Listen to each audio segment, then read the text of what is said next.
Opinion HD की videos देखने के लिए हमारा चैनल सब्सक्राइब कीजिए और पेज को भी लाइक कीजिए ताकि आप हमारी आने वाली तमाम वीडियोस से बाखबर रह सकें। अस्सलाम वालेकुम, मैं हूं मोहम्मद बिलाल रफ़ीक। आज एक और नए वीडियो लाग के साथ आपकी खिदमत में हाजिर हूं। आज़ाद कश्मीर में हुकूमत 500 बिलियन के मंसूबों को तैयार कर रही है। वो मंसूबे जिनका तज़किरा आपको हर खबर में मिलेगा। आज़ाद कश्मीर के किसी भी हुकूमती ओहदेदार की आजकल प्रेस रिलीज देखता हूं तो उसमें आखिरी 4 लाइनें या पहली 4 जो लाइनें हैं प्रेस रिलीज की या किसी जलसे से खिताब की, तो उसमें 500 बिलियन का जिक्र ज़रूर मिलता है। तो इस पर भी गुफ्तगू होगी आज के वीडियो लॉग में। खसूसन बल्दियाती इंतखाबात पे गुफ्तगू होगी। आज़ाद कश्मीर में बल्दियाती इंतखाबात का पहले आज़ाद कश्मीर हुकूमत ने स्टेप लिया तो दूसरी जानब आज़ाद जम्मू कश्मीर की सुप्रीम कोर्ट ने एक डिसीजन दे दिया। उसके बाद अभी तक हुकूमती ओहदेदारान और खसूसन वज़ीर आज़म के कैंप से जो शादियाने बजाए जा रहे हैं कि हम ये स्टेप उठाने जा रहे हैं कि आज़ाद कश्मीर की तारीख़ में एक बड़ा काम करने जा रहे हैं, यानी इख्तियारात को निचली सतह तक, आप तक, आम आदमी तक मुंतकिल करने की बातें हो रही हैं। थोड़ा सा पस मंज़र में चलता हूँ पहले मौजू की तरफ। आखिरी बल्दियाती इंतखाबात आज़ाद कश्मीर में 1991 में हुए, यानी 1991 में आखिरी बल्दियाती इंतखाबात हुए। आज़ाद कश्मीर में बल्दियाती जो अदारों की तारीख है वो 1960 की दहाई से शुरू होती है। सदर पाकिस्तान वक्त अयूब खान ने बुनियादी जमहूरियत का निज़ाम मुतारफ़ कराना चाहा तो उसका पहला तजर्बा, या आपके इल्म में इजाफे के लिए कि पहला तजर्बा आज़ाद कश्मीर में किया गया। बेशतर लोगों को इस बात का इल्म नहीं था कि जो बुनियादी जमहूरियत का जो निज़ाम है उसका पहला तजर्बा आज़ाद कश्मीर में किया गया। बल्दियाती निज़ाम 1978 से 1996 तक बरकरार रहा। इस दौरान सामने की जो आने वाली सियासी क़यादत है वो आज भी मौजूद है, मगर इसके बाद बल्दियाती इंतखाबात ना हुए। माजी की हुकूमतें किसी न किसी तरीके से अंदरून खाना साजिश करके इस निज़ाम की मुखालिफ रहीं, क्योंकि वो जो सियासी क्लब था उसके अरकान ये नहीं चाहते थे कि उनके इख्तियारात या जो बुनियादी इख्तियारात हैं, अवामी जो मसाइल हैं, वो निचली सतह पे हल होना ना शुरू हो जाए। ये छोटा मामला था। बड़ा मामला ये था कि कहीं सियासी क्लब में नए लोग शामिल ना हो जाएं, इससे उनको खतरा था। जो आज़ाद कश्मीर की खानदानी जो पॉलिटिक्स थी उसका खतरा था, वो इन्हीं लोगों की तरफ से होना था जिन्होंने लोकल बॉडीज़ के इंतखाबात में सामने आना था और आगे आके लीड कर जाना था। जैसा कि पाकिस्तान में हुआ या दुनिया में अगर देखा जाए तो लोकल बॉडीज़ के जो इलेक्शन हैं वहाँ से रेज करते करते लोग पार्लियामेंट तक पहुँच जाते हैं। तो इस निज़ाम की अंदरून खाना कहीं ना कहीं मुखालफत रही। बल्दियाती निज़ाम की अदम मौजूदगी में आज़ाद कश्मीर की जो असम्बली के अरकान हैं मुख्तलिफ अदवार के, उन्होंने मकामी सतह के माली और इंतज़ामी अख्तियारात भी अपने हाथ में ले ली। उनकी मर्ज़ी के बगैर ना तो कोई तकर्री हो सकती है, ना ही फंड्स की तकसीम हो सकती है। जो अवाम के लिए हुकूमती फ़ंड है, उन्हीं के पैसों का, जो टैक्सेस का पैसा है, वो तकसीम नहीं हो सकता। यहाँ तक के तबादलों में भी लोकल मेंबर असम्बली का जो अख्तियार है वो लाजम इंटर किया जाता है। किसी भी तकर्री या तबादले के लिए, खसूसन तबादले के लिए माजी की हुकूमतों में भी ऐसा होता रहा, अब भी जी लोकल मेंबर असम्बली लिख के दे तो हमें कोई एतराज़ नहीं है। उन्हें राज़ी होना चाहिए किसी भी अफसर की तैनाती के लिए, तबादले के लिए। अगर वो नाराज़ हैं तो समझे हुकूमत नाराज़ है, पूरा निज़ाम नाराज़ है। तो ये वो खौफ था कि जिसके बायस एक खौफ ये था कि वसाइल अख्तियारात हाथ से ना निकल जाए, तो दूसरा ये था कि इस जो निज़ाम है बुनियादी बल्दियाती निज़ाम जो जमहूरियत का, इससे लोग निकल के सामने ना आ जाएं और हमारा जो सियासी क्लब है उसको तहस नहस ना कर दें। नए लोग अपने ये इख्तियारात अपने हाथों में ना ले लें और लायक लोग आगे ना आ जाएं। तो सरकारी जो वसाइल हैं उनका भी इस्तेमाल किया जाता रहा पसंद और नापसंद की बुनियाद पे, जिसके बायस ये होता रहा कि इलेक्शन में उन वसाइल के इस्तेमाल का फ़ायदा भी उन्हीं अरकान असम्बली को होता था, वुज़रा को होता था, जो सरकार का फ़ंड अपनी मर्ज़ी से, अपनी मर्ज़ी की जगहों पे इस्तेमाल किया करते थे। बल्दियाती जो इंतखाबात ना होने के बायस, जहाँ पर जमहूरी अदारे कमज़ोर हुए, सियासी अमल में नौजवान क़यादत की शमूलियत का अमल सुस्त हुआ, कुछ खानदानों ने सियासत पे अपना हाथ मजबूत कर लिया इसी दौरान, और यूं खानदानी सियासत की जो राह वो हमवार हुई।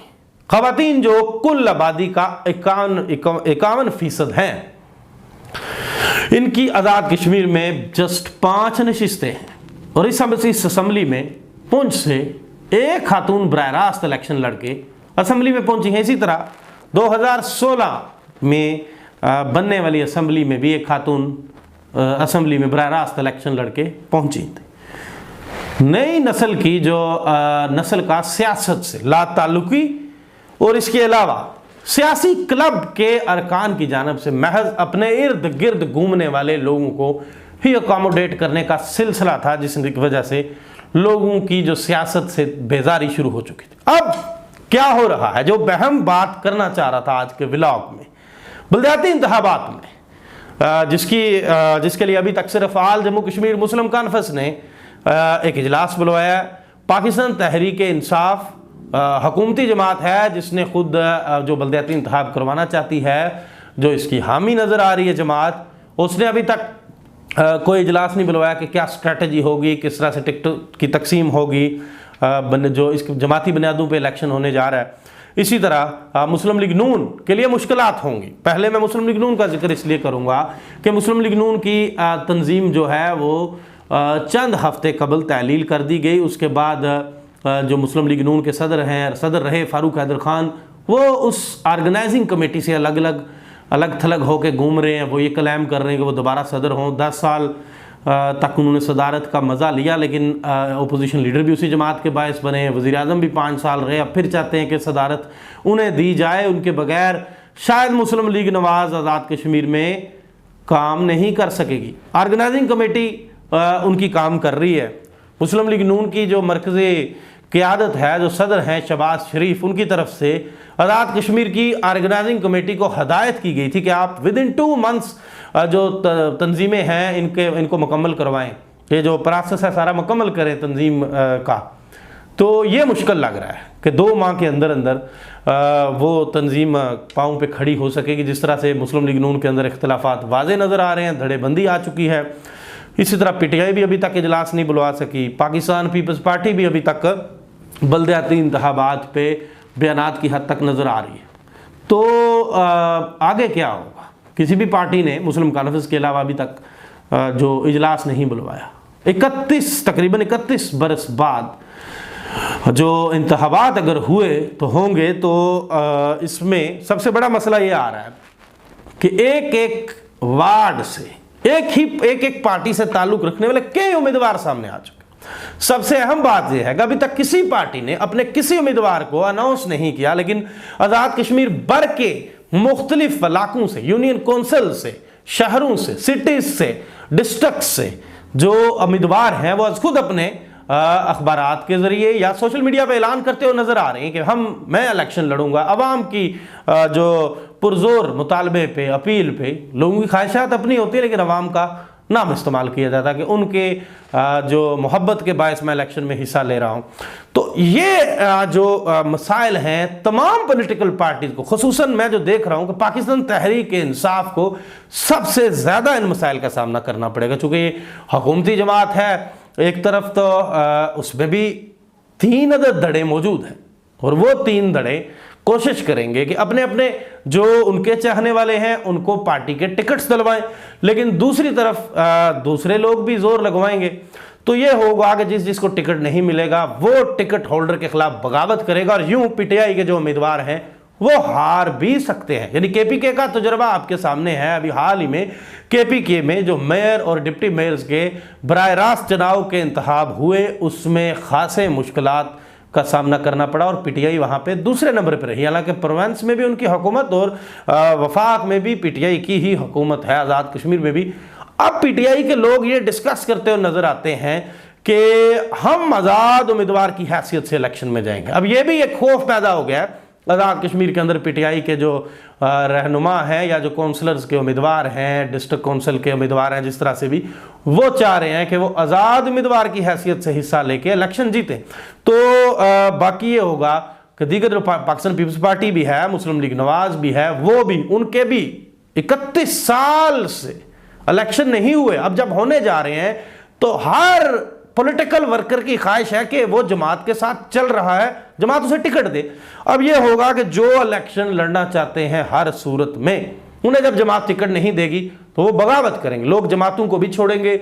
आज़ाद उम्मीदवार मैं ये देख रहा हूं कि बल्दियाती इंतखाबात में आज़ाद कश्मीर में सबसे ज़्यादा आज़ाद उम्मीदवार सामने आएंगे और वो मुख्तलिफ पार्टीज़ को छोड़ के आएंगे, क्योंकि वो एक अरसे से इस उम्मीद के साथ इस मुख्तलिफ जमातों में काम कर रहे हैं कि उनको लोकल बॉडीज़ के इंतखाबात में अकामोडेट किया जाएगा, लेकिन उनकी तादाद बहुत ज़्यादा है। अगर उन्हें पार्टियों ने अकामोडेट ना किया तो वो ना सिर्फ आज़ाद उम्मीदवारों की हैसियत से बल्दियाती इंतखाबात में हिस्सा लेंगे, बल्कि वो अपनी अपनी जमातों के टिकट होल्डर्स को खासा नुकसान पहुँचाएंगे। और इसमें जो सबसे ज़्यादा नज़र आ रहा है, जो आज़ाद उम्मीदवारों की रेशो, वो पीटीआई को छोड़ के जाने वालों की नज़र आ रही है। वो पीटीआई की तरफ से इस वक्त खुद जो उम्मीदवार बन गए हैं वो बहुत ज़्यादा हैं। सोशल मीडिया पे उनकी मुकम्मल जो तफसीलात शेयर हो रही हैं, वो ऐलान करते हुए नज़र आ रहे हैं। अब जबकि अभी तक हल्का बंदियाँ मुकम्मल नहीं हुई, उस तरह से काम ही नहीं शुरू हो सका, वोटर फहरिस्तें ही मुरतब नहीं हो सकी, नए वोटों का इंदराज भी अभी शुरू नहीं हो सका,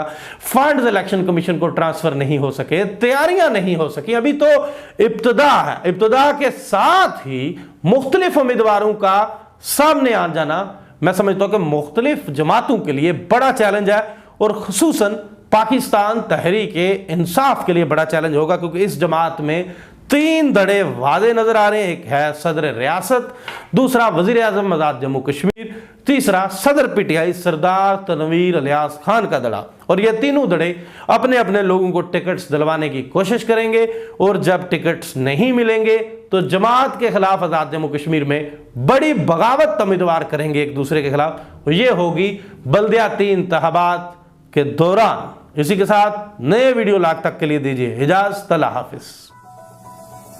You are watching Opinion HD.